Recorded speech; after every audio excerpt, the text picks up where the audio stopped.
Tell the truth here. Hey, hey, hey.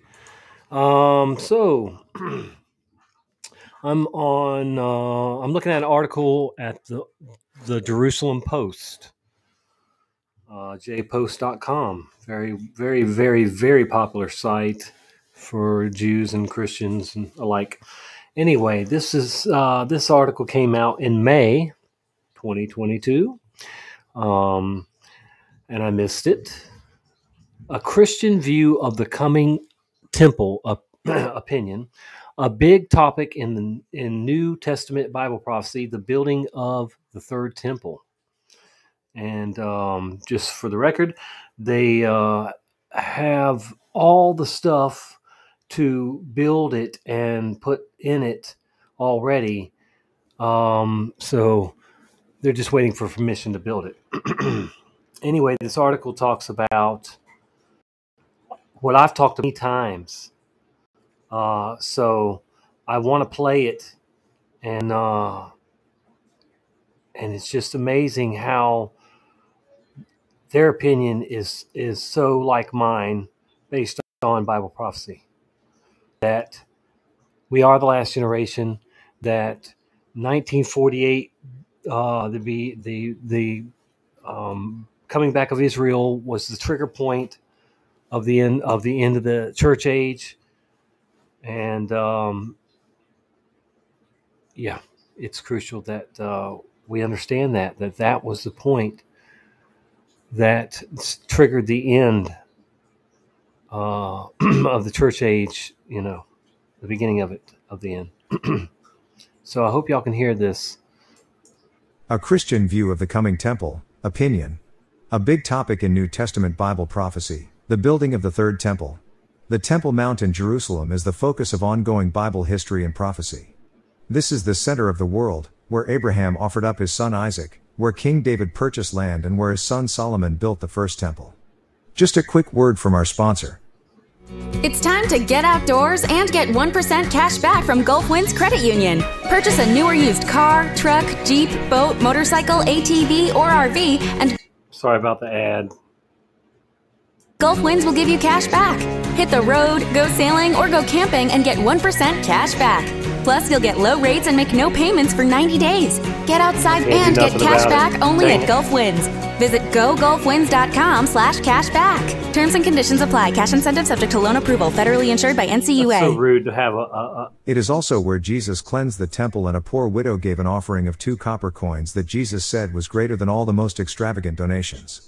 Ancient biblical Mount Moriah is Jerusalem's most recognizable landscape. To the Jews it is called the Temple Mount, and to Muslims it is the Noble Sanctuary.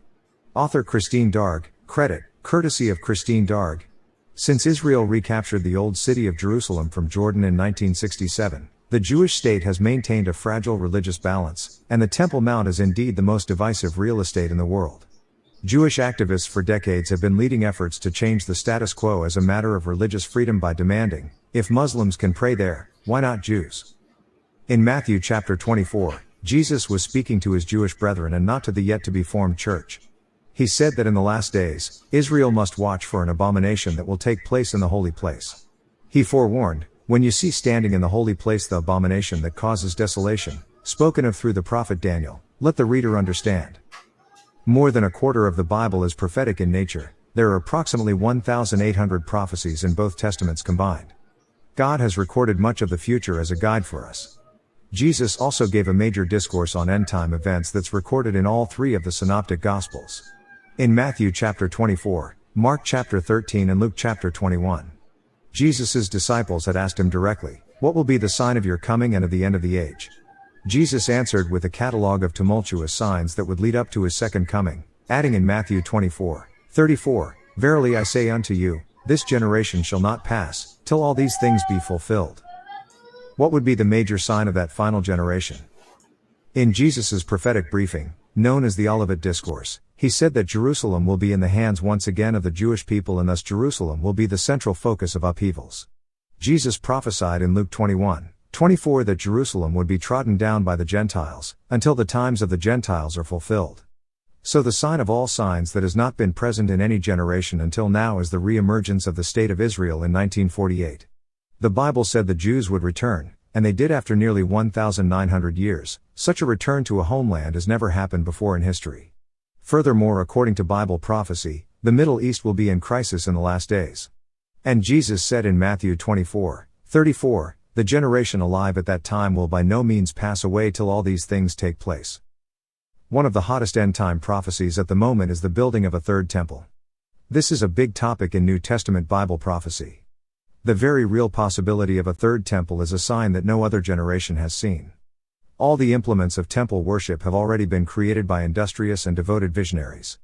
Right now we're living in the time period between the second temple that was destroyed in 70 BC and the third temple. Hardly a week goes by without some Temple Mount controversy for fear that the Jews will build their house of worship. The Hebrew prophets all proclaim that in the last days, the exiles of Israel will return to the promised land and restoration of the temple will be their greatest ambition. Ezekiel chapter 37 predicted the dry bones of the nation of Israel coming to life again in their own land. Ezekiel 37:28 predicts, then the nations will know that I the Lord make Israel holy, when my sanctuary is among them forever. While Bible prophecy is unfolding before our eyes, many blind skeptics in the church promote erroneous replacement theology and dare to believe the lie that God has rejected the Jews and that Israel has somehow re-emerged as a political anomaly. Yet, we must ask, what does the Bible teach? We find from Scripture in both the Hebrew Bible and the New Testament that God has never rejected his people Israel. Isaiah 41:9 declares, You, Israel, I called you from the ends of the earth. I said, You are my servant, I have chosen you and have not rejected you. Paul wrote the book of Romans around the theme of how God has not rejected his people Israel. So just as the prophets foretold, the Jewish people are returning to the Holy Land from the four corners of the earth after 19 centuries of global exile. We're seeing the fulfillment of Isaiah 43:5-6, Do not fear, for I am with you, I will bring your offspring from the east, and gather you from the west. I will say to the north, Give them up. And to the south, Do not hold them back. Bring my sons from afar and my daughters from the ends of the earth. And while all of this activity called Aliyah in Hebrew is happening, preparations are well underway to build the third temple. Over a decade ago, temple activists first began holding Passover sacrifice reenactments, and actually I can remember these activities to hasten the rebuilding of the temple were talked about for decades. The notion of reviving temple sacrifices has been perceived in the past in Israel as extremism that might incite Muslim retaliation. And so Okay, so there you have it. It's the biggest sign and one of the biggest Bible prophecies in the Bible, and it gets ignored all the time. I mean, it's like, hello, the countdown started in 1948 when they became a nation again, Israel, and God said they would be a nation again for a generation plus 10 years if they were strong.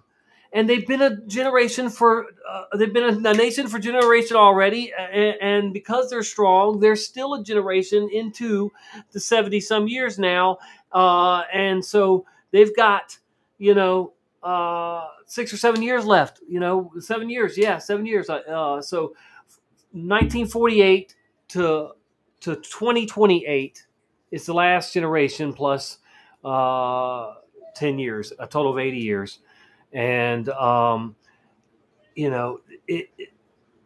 it's and the crazy thing is, the elite, the ones that run this world, made it happen that Israel could come back as a nation. They're the ones that did it. So it backs up my theory that they are using the SCRITures as their script, as their playbook, and they're the ones making all this come true, which makes the Bible part of the Bible true, of course, too. That where it's talking about these things will happen in the future, Bible prophecy. So it's not hard to understand Bible prophecy and see how it's being fulfilled, because these people are going out of their way to make it come true, folks. They're making the book of Revelation and all the other Bible prophecies in the Bible come true by their actions, their desires to make it come true, and so there you go. And so, believe what you want.